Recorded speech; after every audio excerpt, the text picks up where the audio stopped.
श्रीगणपतिमङ्गलमालिका स्तोत्रम्।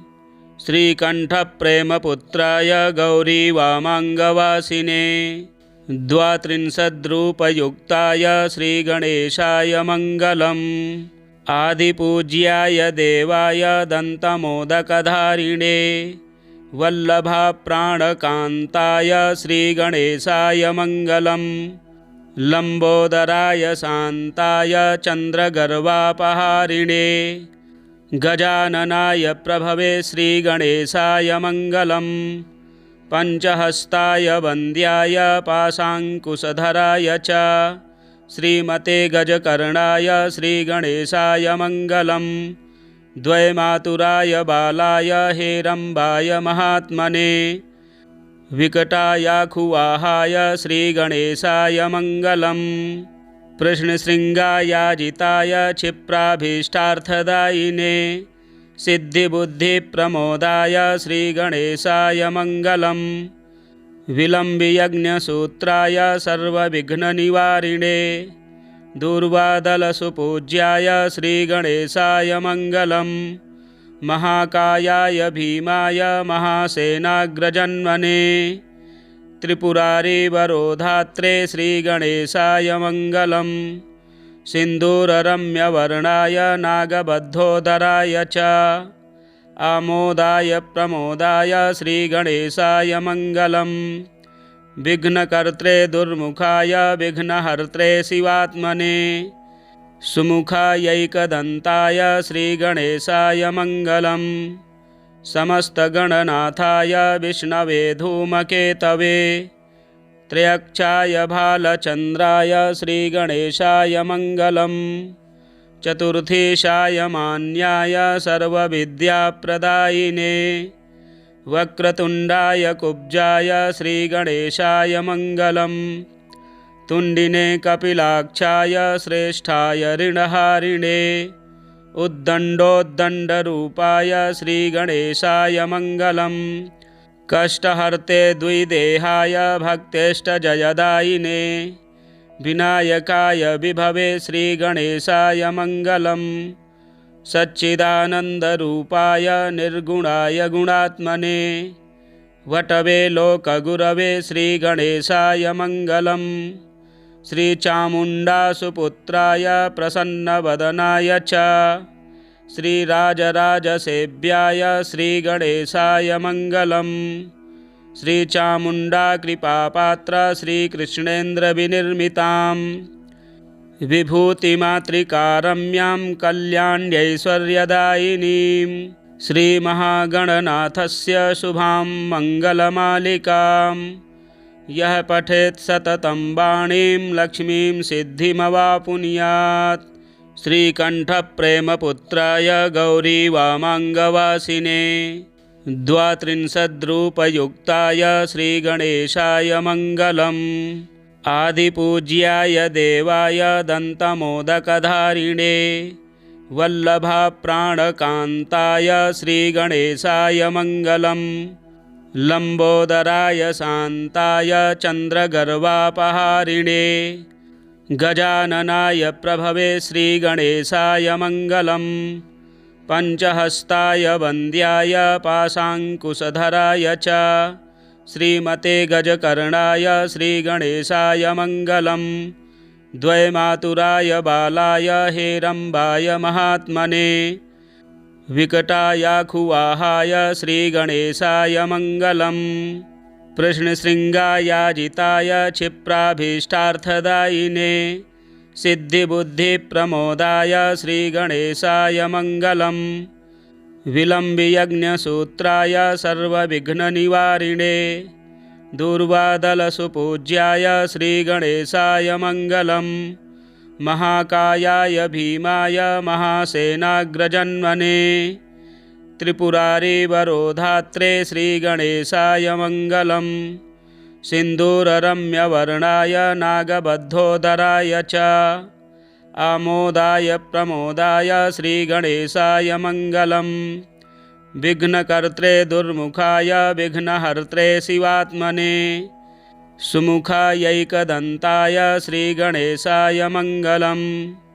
समस्तगणनाथाय विष्णवे धूमकेतवे त्रयक्षाय भालचन्द्राय श्रीगणेशाय मङ्गलम् चतुर्थीशाय मान्याय सर्वविद्याप्रदायिने वक्रतुण्डाय कुब्जाय श्रीगणेशाय मङ्गलम् तुण्डिने कपिलाक्षाय श्रेष्ठाय ऋणहारिणे उद्दण्डोद्दण्डरूपाय श्रीगणेशाय मङ्गलम् कष्टहर्ते द्विदेहाय भक्तेष्टजयदायिने विनायकाय विभवे श्रीगणेशाय मङ्गलम् सच्चिदानन्दरूपाय निर्गुणाय गुणात्मने वटवे लोकगुरवे श्रीगणेशाय मङ्गलम् श्रीचामुण्डासुपुत्राय प्रसन्नवदनाय च श्रीराजराजसेव्याय श्रीगणेशाय मङ्गलम् श्रीचामुण्डाकृपापात्र श्रीकृष्णेन्द्रविनिर्मितां विभूतिमातृकारम्यां कल्याण्यैश्वर्यदायिनीं श्रीमहागणनाथस्य शुभां मङ्गलमालिकां यः पठेत् सततं वाणीं लक्ष्मीं सिद्धिमवापुनुयात् श्रीकण्ठप्रेमपुत्राय गौरीवामाङ्गवासिने द्वात्रिंशद्रूपयुक्ताय श्रीगणेशाय मङ्गलम् आदिपूज्याय देवाय दन्तमोदकधारिणे वल्लभाप्राणकान्ताय श्रीगणेशाय मङ्गलम् लम्बोदराय शान्ताय चन्द्रगर्वापहारिणे गजाननाय प्रभवे श्रीगणेशाय मङ्गलम् पञ्चहस्ताय वन्द्याय पाशाङ्कुशधराय च श्रीमते गजकर्णाय श्रीगणेशाय मङ्गलम् द्वैमातुराय बालाय हेरम्बाय महात्मने विकटायाखुवाहाय श्रीगणेशाय मङ्गलम् कृष्णशृङ्गायाजिताय क्षिप्राभीष्टार्थदायिने सिद्धिबुद्धिप्रमोदाय श्रीगणेशाय मङ्गलम् विलम्बियज्ञसूत्राय सर्वविघ्ननिवारिणे दूर्वादलसुपूज्याय श्रीगणेशाय मङ्गलम् महाकायाय भीमाय महासेनाग्रजन्मने त्रिपुरारिवरोधात्रे श्रीगणेशाय मङ्गलम् सिन्दूररम्यवर्णाय नागबद्धोदराय च आमोदाय प्रमोदाय श्रीगणेशाय मङ्गलम् विघ्नकर्त्रे दुर्मुखाय विघ्नहर्त्रे शिवात्मने सुमुखायैकदन्ताय श्रीगणेशाय मङ्गलम् समस्तगणनाथाय विष्णवे धूमकेतवे त्रयक्षाय भालचन्द्राय श्रीगणेशाय मङ्गलम् चतुर्थीशाय मान्याय सर्वविद्याप्रदायिने वक्रतुण्डाय कुब्जाय श्रीगणेशाय मङ्गलम् तुण्डिने कपिलाक्षाय श्रेष्ठाय ऋणहारिणे उद्दण्डोद्दण्डरूपाय श्रीगणेशाय मङ्गलम् कष्टहर्ते द्विदेहाय भक्तेष्टजयदायिने विनायकाय विभवे श्रीगणेशाय मङ्गलम् सच्चिदानन्दरूपाय निर्गुणाय गुणात्मने वटवे लोकगुरवे श्रीगणेशाय मङ्गलम् श्रीचामुण्डासुपुत्राय प्रसन्नवदनाय च श्रीराजराजसेव्याय श्रीगणेशाय मङ्गलम् श्रीचामुण्डाकृपापात्र श्रीकृष्णेन्द्रविनिर्मितां विभूतिमातृकारम्यां कल्याण्यैश्वर्यदायिनीं श्रीमहागणनाथस्य शुभां मङ्गलमालिकां यः पठेत् सततं वाणीं लक्ष्मीं सिद्धिमवापुनुयात् श्रीकण्ठप्रेमपुत्राय गौरीवामाङ्गवासिने द्वात्रिंशद्रूपयुक्ताय श्रीगणेशाय मङ्गलम् आदिपूज्याय देवाय दन्तमोदकधारिणे वल्लभाप्राणकान्ताय श्रीगणेशाय मङ्गलम् लंबोदराय शांताय चंद्रगर्वापहारिणे गजाननाय प्रभवे श्रीगणेशाय मंगलम्। पंचहस्ताय वन्द्याय पाशांकुशधराय च श्रीमते गजकर्णाय श्रीगणेशाय मंगलम्। द्वैमातुराय बालाय हेरम्बाय महात्मने विकटायाखुवाहाय श्रीगणेशाय मंगलम्। कृष्णशृङ्गायाजिताय क्षिप्राभीष्टार्थदायिने सिद्धिबुद्धिप्रमोदाय श्रीगणेशाय मंगलम्। विलम्बियज्ञसूत्राय सर्वविघ्ननिवारिणे दूर्वादलसुपूज्याय श्रीगणेशाय मंगलम्। महाकायाय भीमाय महासेनाग्रजन्मने त्रिपुरारिवरोधात्रे श्रीगणेशाय मंगलम्। सिन्दूररम्यवर्णाय नागबद्धोदराय च आमोदाय प्रमोदाय श्रीगणेशाय मंगलम्। विघ्नकर्त्रे दुर्मुखाय विघ्नहर्त्रे शिवात्मने सुमुखायैकदन्ताय श्रीगणेशाय मंगलम्। समस्तगणनाथाय विष्णवे धूमकेतवे त्र्यक्षाय भालचन्द्राय श्रीगणेशाय मंगलम्। चतुर्थीशाय मान्याय सर्वविद्याप्रदायिने वक्रतुण्डाय कुब्जाय श्रीगणेशाय मंगलम्। तुण्डिने कपिलाक्षाय श्रेष्ठाय ऋणहारिणे उद्दण्डोद्दण्डरूपाय श्रीगणेशाय मंगलम्। कष्टहर्ते द्विदेहाय भक्तेष्टजयदायिने विनायकाय विभवे श्रीगणेशाय मंगलम्। सच्चिदानन्दरूपाय निर्गुणाय गुणात्मने वटवे लोकगुरवे श्रीगणेशाय मंगलम्। श्रीचामुण्डासुपुत्राय प्रसन्नवदनाय च श्रीराजराजसेव्याय श्रीगणेशाय मंगलम्। श्रीचामुण्डाकृपापात्र श्रीकृष्णेन्द्रविनिर्मिताम् विभूतिमातृकारम्यां कल्याण्यैश्वर्यदायिनीं श्रीमहागणनाथस्य शुभां मङ्गलमालिकाम् यः पठेत् सततं वाणीं लक्ष्मीं सिद्धिमवापुनुयात्। श्रीकण्ठप्रेमपुत्राय गौरीवामाङ्गवासिने द्वात्रिंशद्रूपयुक्ताय श्रीगणेशाय मंगलम्। आदिपूज्याय देवाय दन्तमोदकधारिणे वल्लभाप्राणकान्ताय श्रीगणेशाय मंगलम्। लंबोदराय शांताय चंद्रगर्वापहारिणे गजाननाय प्रभवे श्रीगणेशाय मंगलम्। पंचहस्ताय वन्द्याय पाशांकुशधराय च श्रीमते गजकर्णाय श्रीगणेशाय मंगलम्। द्वैमातुराय बालाय हेरम्बाय महात्मने विकटायाखुवाहाय श्रीगणेशाय मंगलम्। कृष्णशृङ्गायाजिताय क्षिप्राभीष्टार्थदायिने सिद्धिबुद्धिप्रमोदाय श्रीगणेशाय मंगलम्। विलम्बियज्ञसूत्राय सर्वविघ्ननिवारिणे दूर्वादलसुपूज्याय श्रीगणेशाय मंगलम्। महाकायाय भीमाय महासेनाग्रजन्मने त्रिपुरारिवरोधात्रे श्रीगणेशाय मंगलम्। सिन्दूररम्यवर्णाय नागबद्धोदराय च आमोदाय प्रमोदाय श्रीगणेशाय मंगलम्। विघ्नकर्त्रे दुर्मुखाय विघ्नहर्त्रे शिवात्मने सुमुखायैकदन्ताय श्रीगणेशाय मंगलम्। समस्तगणनाथाय विष्णवे धूमकेतवे त्र्यक्षाय भालचन्द्राय श्रीगणेशाय मंगलम्। चतुर्थीशाय मान्याय सर्वविद्याप्रदायिने वक्रतुण्डाय कुब्जाय श्रीगणेशाय मंगलम्।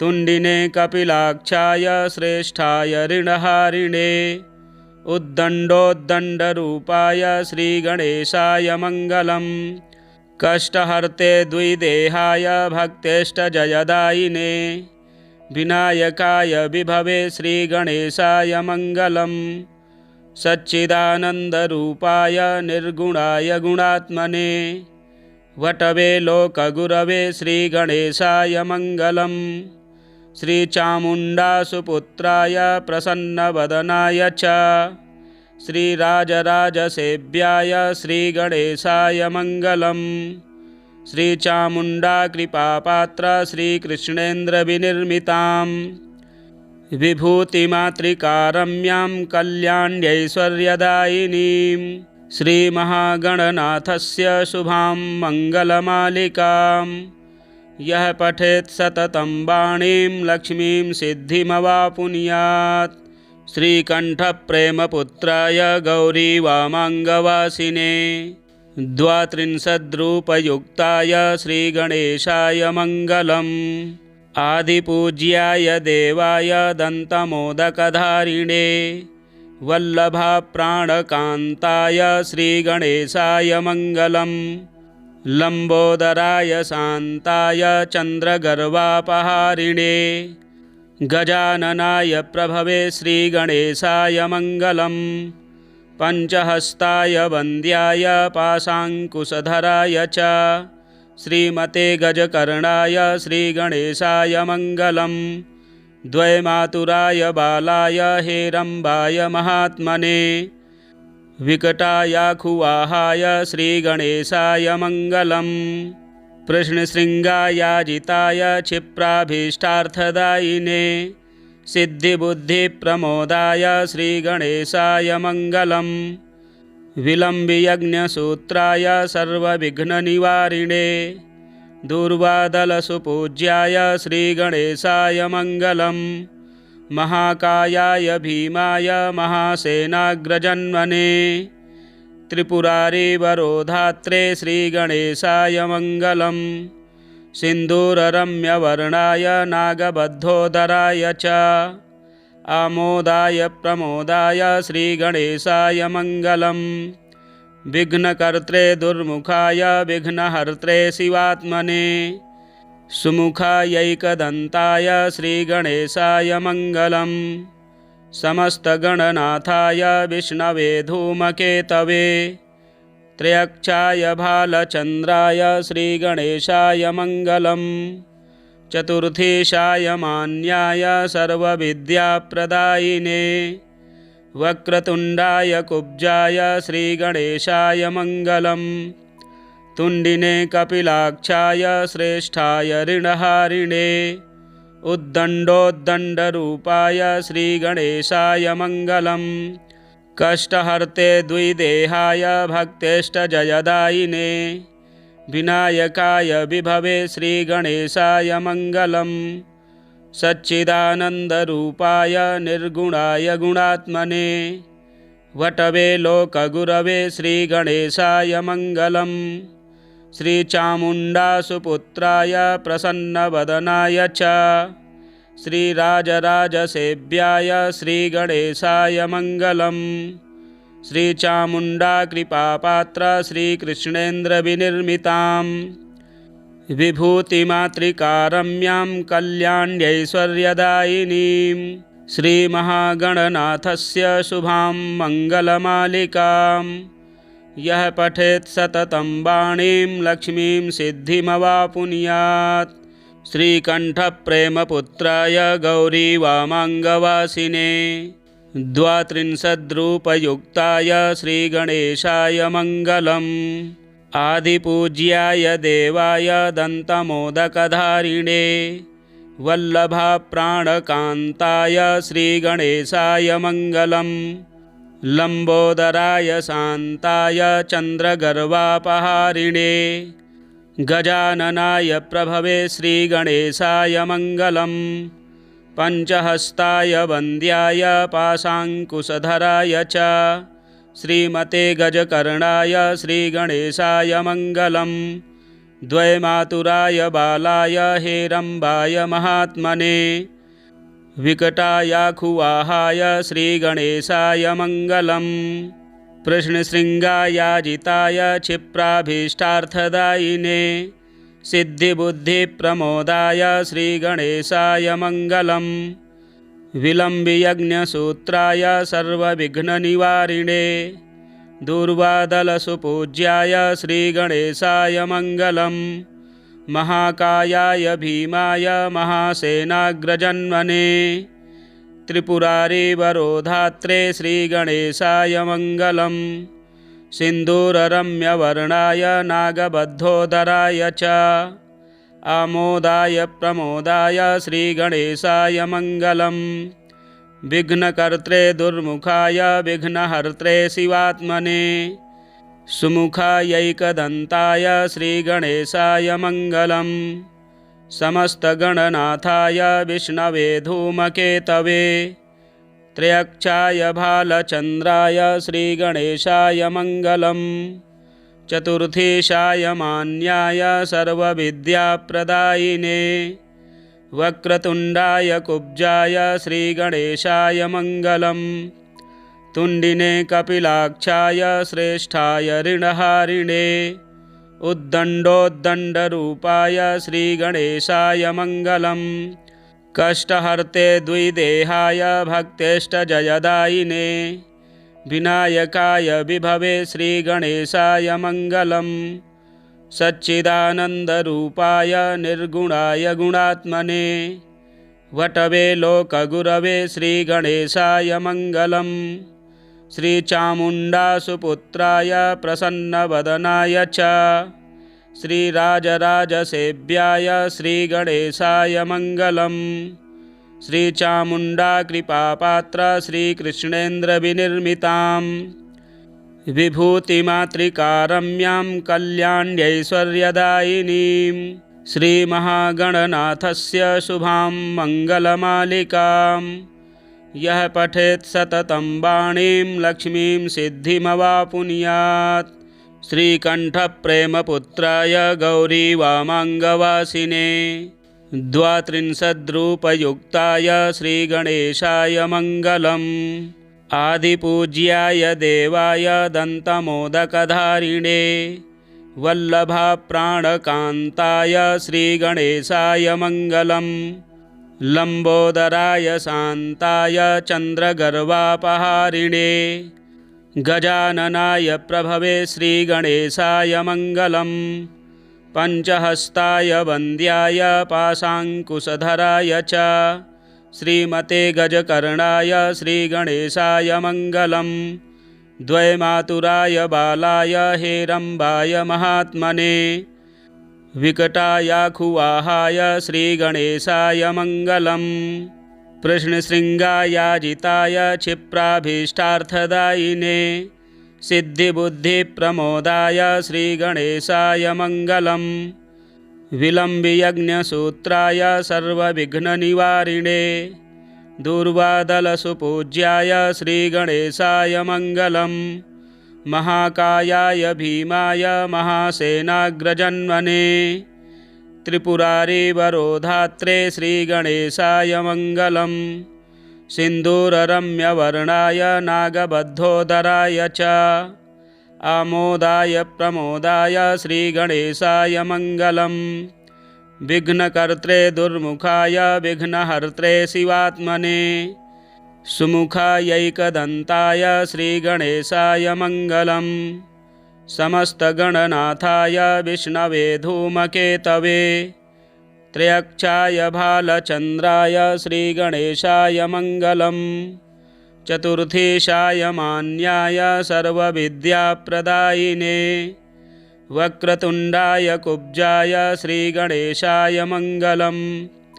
तुण्डिने कपिलाक्षाय श्रेष्ठाय ऋणहारिणे उद्दण्डोद्दण्डरूपाय श्रीगणेशाय मङ्गलम्। कष्टहर्ते द्विदेहाय भक्तेष्टजयदायिने विनायकाय विभवे श्रीगणेशाय मङ्गलम्।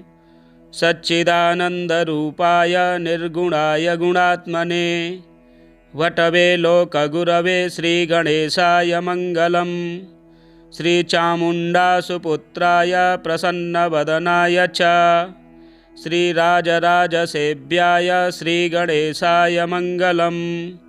श्रीचामुण्डाकृपापात्र श्रीकृष्णेन्द्रविनिर्मितां विभूतिमातृकारम्यां कल्याण्यैश्वर्यदायिनीं श्रीमहागणनाथस्य शुभां मङ्गलमालिकां यः पठेत् सततं वाणीं लक्ष्मीं सिद्धिमवापुनुयात्।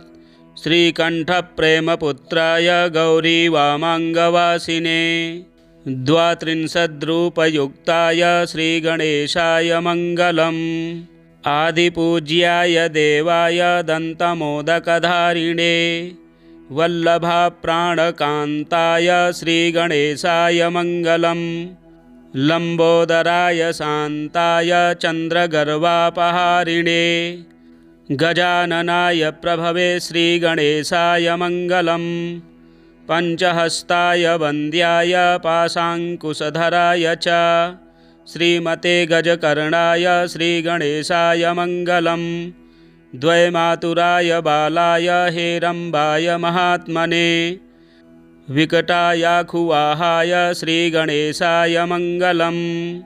कृष्णशृङ्गायाजिताय क्षिप्राभीष्टार्थदायिने सिद्धिबुद्धिप्रमोदाय श्रीगणेशाय मङ्गलम्।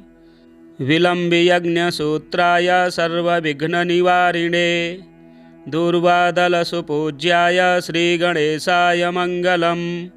महाकायाय भीमाय महासेनाग्रजन्मने त्रिपुरारिवरोधात्रे श्रीगणेशाय मङ्गलम्। सिन्दूररम्यवर्णाय नागबद्धोदराय च आमोदाय प्रमोदाय श्रीगणेशाय मङ्गलम्। विघ्नकर्त्रे दुर्मुखाय विघ्नहर्त्रे शिवात्मने सुमुखायैकदन्ताय श्रीगणेशाय मङ्गलम्। समस्तगणनाथाय विष्णवे धूमकेतवे त्रयक्षाय भालचन्द्राय श्रीगणेशाय मङ्गलम्। चतुर्थीशाय मान्याय सर्वविद्याप्रदायिने वक्रतुण्डाय कुब्जाय श्रीगणेशाय मङ्गलम्। तुण्डिने कपिलाक्षाय श्रेष्ठाय ऋणहारिणे उद्दण्डोद्दण्डरूपाय श्रीगणेशाय मङ्गलम्। कष्टहर्ते द्विदेहाय भक्तेष्टजयदायिने विनायकाय विभवे श्रीगणेशाय मङ्गलम्। सच्चिदानन्दरूपाय निर्गुणाय गुणात्मने वटवे लोकगुरवे श्रीगणेशाय मङ्गलम्। श्रीचामुण्डासुपुत्राय प्रसन्नवदनाय च श्रीराजराजसेव्याय श्रीगणेशाय मङ्गलम्। श्रीचामुण्डाकृपापात्र श्रीकृष्णेन्द्रविनिर्मितां विभूतिमातृकारम्यां कल्याण्यैश्वर्यदायिनीं श्रीमहागणनाथस्य शुभां मङ्गलमालिकां यः पठेत् सततं वाणीं लक्ष्मीं सिद्धिमवापुनुयात्। श्रीकण्ठप्रेमपुत्राय गौरीवामाङ्गवासिने द्वात्रिंशद्रूपयुक्ताय श्रीगणेशाय मङ्गलम्। आदिपूज्याय देवाय दन्तमोदकधारिणे वल्लभाप्राणकान्ताय श्रीगणेशाय मङ्गलम्। लम्बोदराय शान्ताय चन्द्रगर्वापहारिणे गजाननाय प्रभवे श्रीगणेशाय मङ्गलम्। पञ्चहस्ताय वन्द्याय पाशाङ्कुशधराय च श्रीमते गजकर्णाय श्रीगणेशाय मङ्गलम्। द्वैमातुराय बालाय हेरम्बाय महात्मने विकटायाखुवाहाय श्रीगणेशाय मङ्गलम्। कृष्णशृङ्गायाजिताय क्षिप्राभीष्टार्थदायिने सिद्धिबुद्धिप्रमोदाय श्रीगणेशाय मङ्गलम्। विलम्बियज्ञसूत्राय सर्वविघ्ननिवारिणे दूर्वादलसुपूज्याय श्रीगणेशाय मङ्गलम्।